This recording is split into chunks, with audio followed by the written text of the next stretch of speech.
Well, I think the greatest thing that struck me was the amount of common ground that we have, and the humility that we must show to one another. And so I think that I heard that not only in the other two speakers, but with everybody today, uh, that we have something to work towards and build from. This is an incredible place here in Jackson, and I'm always glad to come over and meet new people. And the more that we meet and discuss and chat about our common ground, the more I think that we can build from. A lot of visitors come over to Wind River, to the reservation, and want to know more and understand more. And I didn't talk a lot about Buffalo because I wanted to think bigger about the conversation, but there's a lot of threads that we have in Buffalo, or Bison. I use that term interchangeably. From water management to land use to healing, much of what we're trying to do on the reservation, not only at Wind River but across the country, is to heal from the atrocities of the past, from the boarding school era, from the loss of language and culture, and rebuild from there. And Buffalo has threads in everything that we do. And a lot of the healing that needs to take place in our own communities at home, we can also find that type of a need from other people. There's a disconnect that we have from our food and from our water, where that comes from. The way that we use water for agriculture. We have to begin to maybe challenge some of these things for the greater good of not only healing ourselves, but healing the land and healing the water and our connection to it. And so I really appreciate the opportunity to be on the panel with you two. Thank you. I would just echo the connections and the common ground, but something that Jason said, don't take without giving, just really resonated. And I think as an ethic, that sums up and solves a lot of things. I think I would borrow a phrase from the recovery community, experience, strength, and hope. All day long, I've heard the experience of those of us who live in Jackson and the challenges that we face. We're most of us well aware of our strengths, and those are considerable.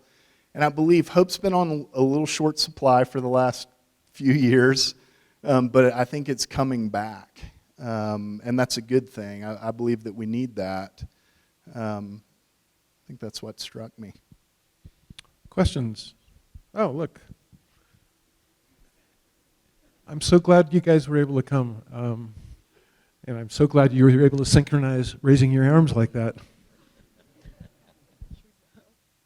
Okay, sorry for taking up the mic so much today, but first off, thank you all so much for speaking. It was wonderful to hear everybody. We just thought we'd talk a little bit about our own student perspective on the issues you were talking about, if that's all right. So throughout the pandemic, mental health issues in the high school have become more apparent. You walk through the halls of the high school and you see people with scars on their arms from cutting themselves. You see people drunk, high.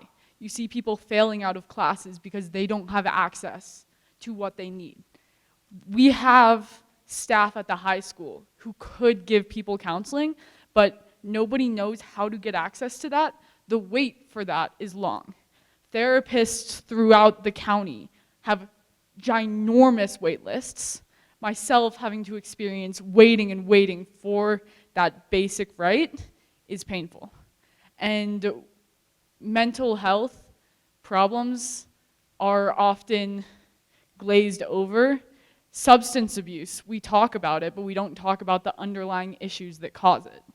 Our high school students are struggling, therefore our community is struggling. They're concerned parents, families. It's so hard to have to watch someone go through those problems. So I think as a community, we need to address that.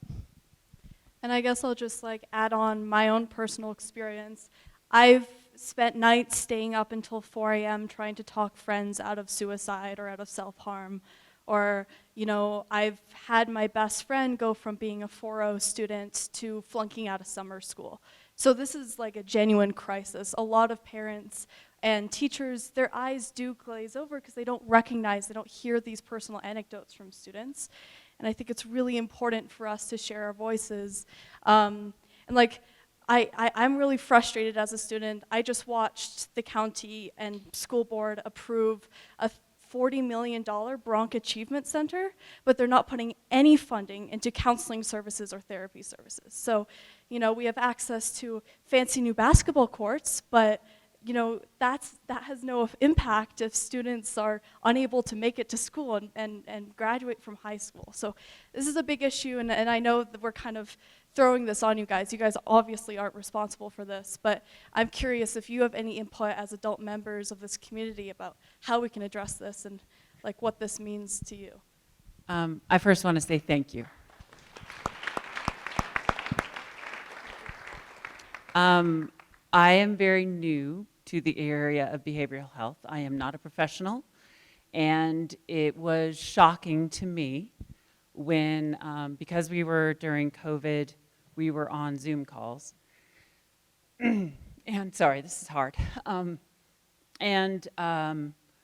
of our colleagues from Teton Youth and Family Services spoke to 2 9-year-olds at the same time having suicide ideations, and they'd never seen something at that age.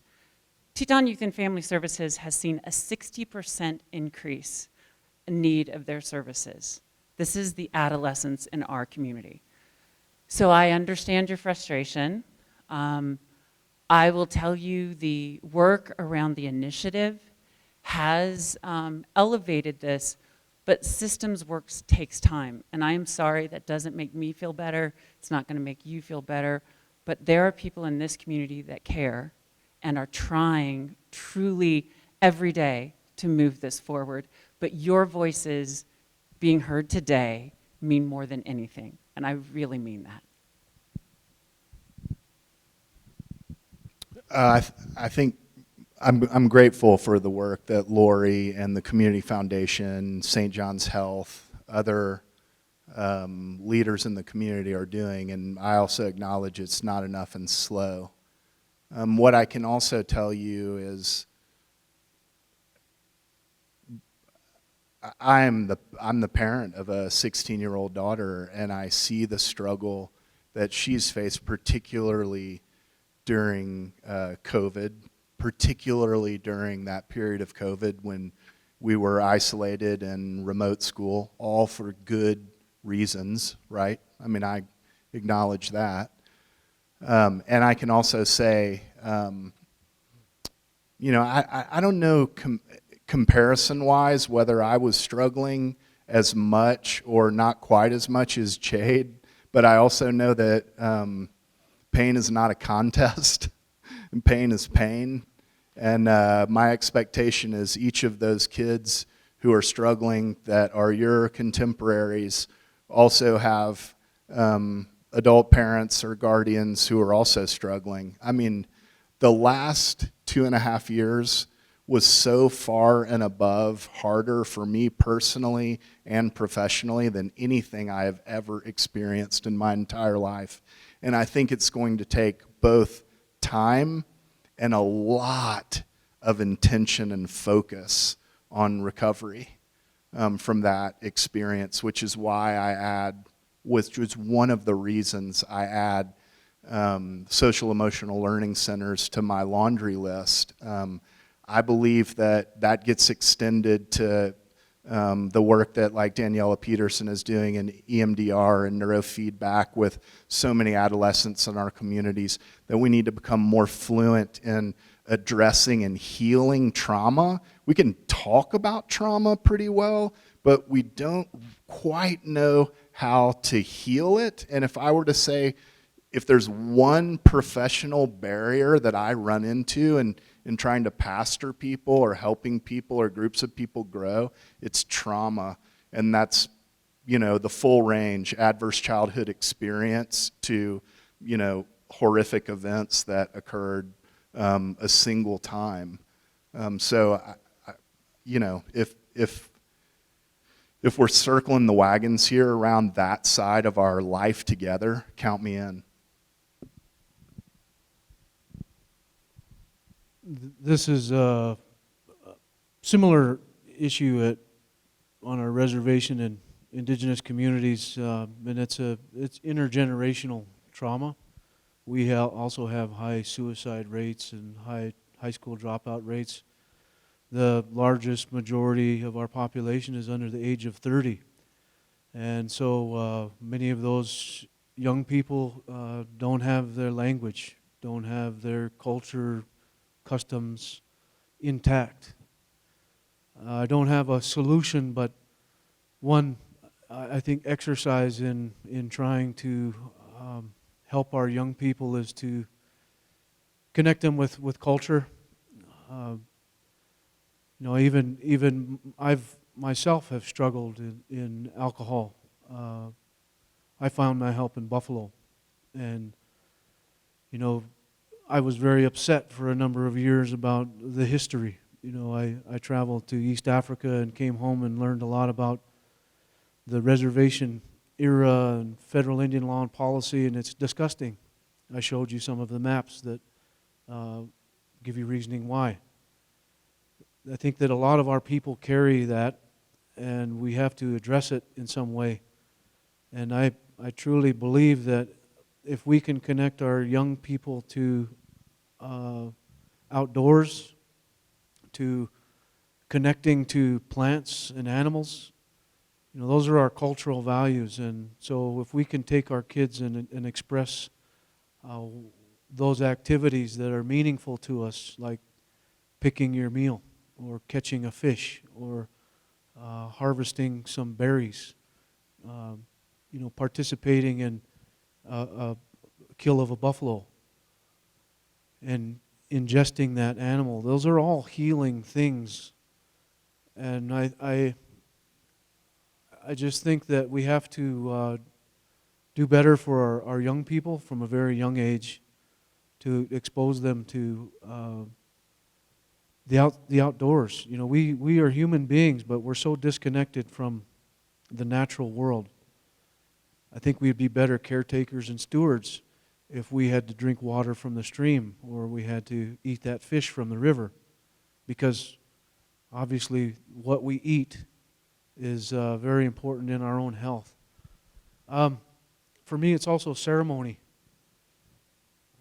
Those participating in those is very important. My wife and I go weekly to find grounding, to find meaning. That ceremony can, take place for many people in many different ways. But for me, it's in that lodge where our songs are sung, songs that are very old. We talk about that lodge being very simple, that it's just sticks and stones. But those stones, we believe that they're the oldest beings, that they carry the wisdom. They were here both before the dinosaurs, are going to be here after we're gone. That water, we called it Ba Nanashunte, the water of life.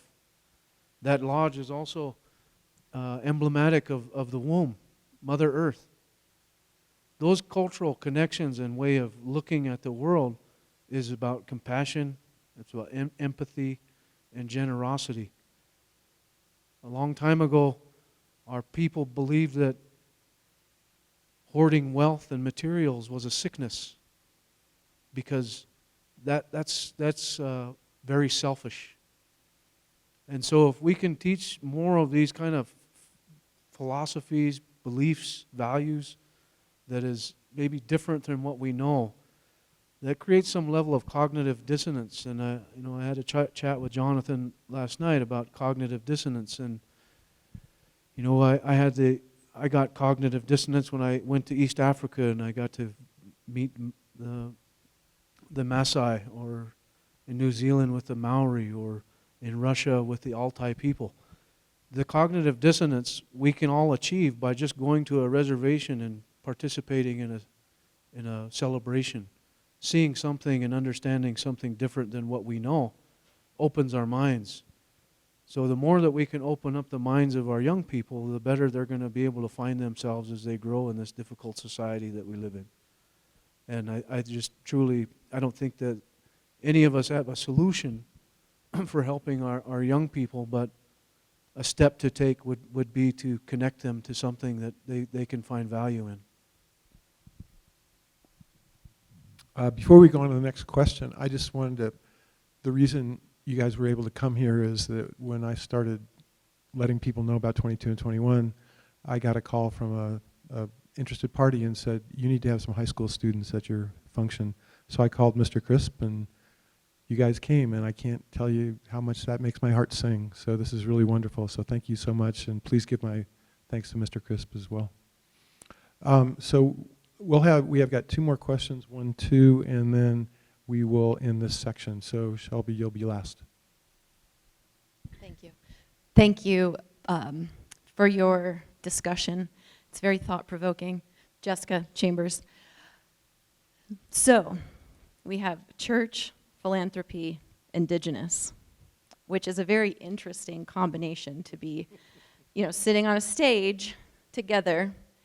And we have a very, very, very, depending upon how you define healthy, philanthropic community. Everyone has talked about philanthropy and tapping into philanthropy for our solutions. And I guess my question to you is, can philanthropy really do what we need to do to address the DEI, equality, equity, all of the things that, we have these buzzwords and everyone is supposedly striving for, but can philanthropy really truly get us across the finish line when it comes to achieving all of these said goals and, fighting against injustice? Sorry, not a softball. Well, interesting. I'll start. No, categorically not. And if we put this, philanthropy is amazing, and I think we were able to see during the pandemic that philanthropy helped us have a soft landing, is how I like to say it. We were able to raise money and make certain that we were feeding our kids as they were going into spring break, and our families. We were able to find temporary shelter. We were able to bridge until the government was able to come in and start to fill in the gaps. And the private side of things also showed up during the pandemic. So when we work together in the 3 different sectors, we can, I think truly, this community can do what we want and what we put our mind to. But categorically, not one area, not public, not private, and not nonprofit, can we lead this. And it really concerns me when we think that philanthropy is going to dig us out of holes and make us right and solve all the problems. I guess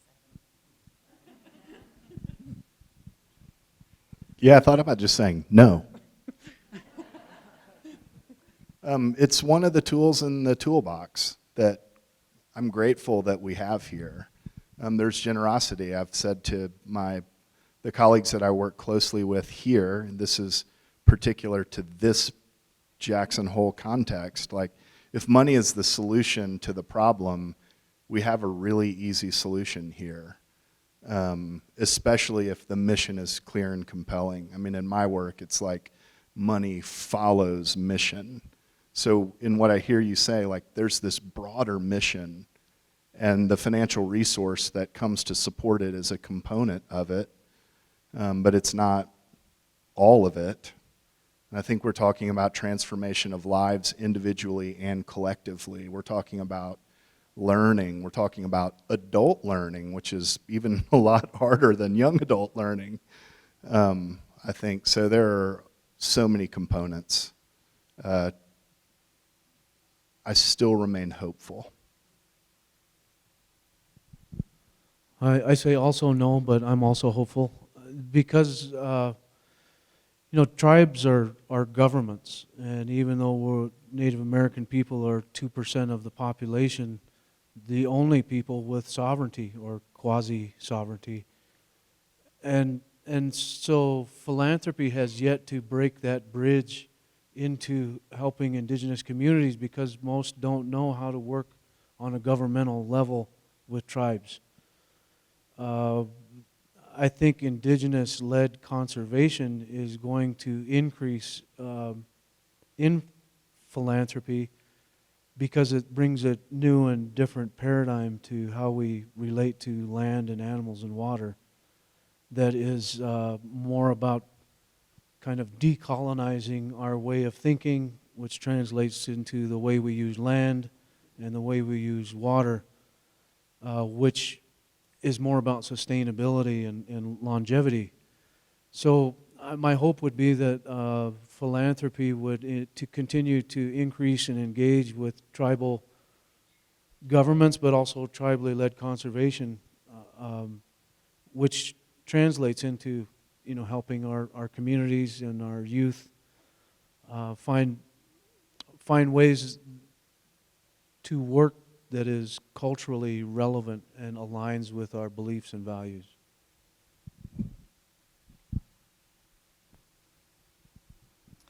Okay, I am the last one. Also not going to be a softball, so sorry everyone. Thank you, Jonathan, for bringing together such great speakers.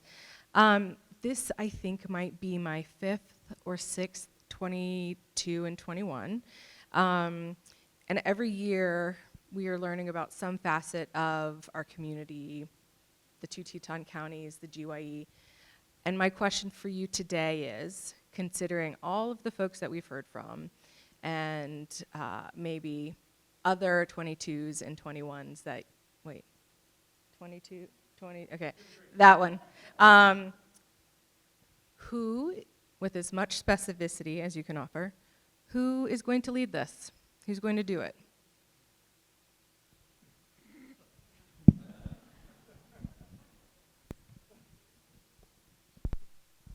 Well, I think it has to start from the people in the room here, and some existing entities that we can continue to support. I've been overwhelmed with the amount of support and those that believe in a vision for buffalo restoration, for instance. Buffalo is an iconic animal that there's a lot of challenges to getting them on the landscape, to getting them out of Yellowstone, to seeing them protected as a wildlife species.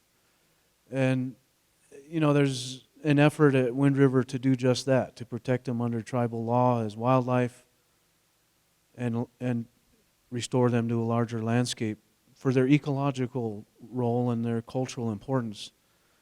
I think that the amount of support that is coming from that can translate into many of these other efforts if we can continue to build on these relationships. We we've got these 7 R's that we think about all the time, and if we use these 7 R's, and hopefully I can remember all 7, that really can guide our work. And first one is always respect. That we have respect for ourselves, our family, our community, that there be reason behind what we do, that we're thinking about the future generations, that those reasons transcend that. And then there's reciprocity, that you don't take without giving, that there's that relationship between your community, your family, yourself. Relationships, reasoning, reciprocity. Then there's also reverence for the Mother Earth. I knew I was going to forget a couple R's. I'll think of them after a second.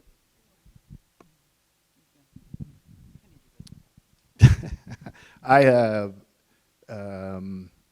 twice a Sunday morning, I pray the same prayer every Sunday before I walk into our ritual, our worship service, our ceremony. And it goes like this. God, as I approach your story, your table, and your people, please give me a sharp mind, a soft heart, and a body that is willing to be put into your service, which is love. So I'm going to answer your question in a couple ways. Well, I am, and you are, you already are. So many in this room already are. We are. And then I would also just name the reality of the tension between the urgency to engage this work deliberately and comprehensively with the reality of the work being so slow and so inefficient. I think it brings to mind this freaking awesome interview with James Baldwin from the 60s when he's just like, if you know Baldwin or you know his work, he's so cool. He's such an embodied artist and intellect, and he's just like chilling in this black and white. So he's smoking a cigarette, and the interviewer is talking about how, well, this takes time. And he said, wait, like you've told my grandmother to wait, and you told my father to wait, and you told my mother to wait, and you told my sister to wait. We're done waiting. Like we sit in this very real tension. I don't know how to solve it. I don't know how to speed the work up. I do know that I can personally commit to the work. I do know that I can become so personally committed that I try to recruit you into the work too. And I think that's the best I can address a really, really hard response. I'm glad that I'm up here with these two, and I'm definitely adding like buffalo and other unusual alternatives to my laundry list. I think it's a great question, and I was trying to buy time. That didn't go very well. I do think it starts in this room, but I also think we need to take ownership of, I go back to that report card, I do think we have to look at those issues that are systematic and need cross-cutting, and we need to lead in those. So I think it's us, Shelby. I think it's us. I remembered one more R. The other one was resiliency. One more. We got one left. And I think resiliency is what we all need too in this changing world. You know, we can anticipate change. Change is always going to be coming. And I think the more that we can adapt to change, the better we're going to be able to deal with those things that are unforeseen. And that is something that I think that we have to accept, that change is coming, but how well are we going to be able to adapt, and how resilient will we be? Would you join me in thanking the speakers?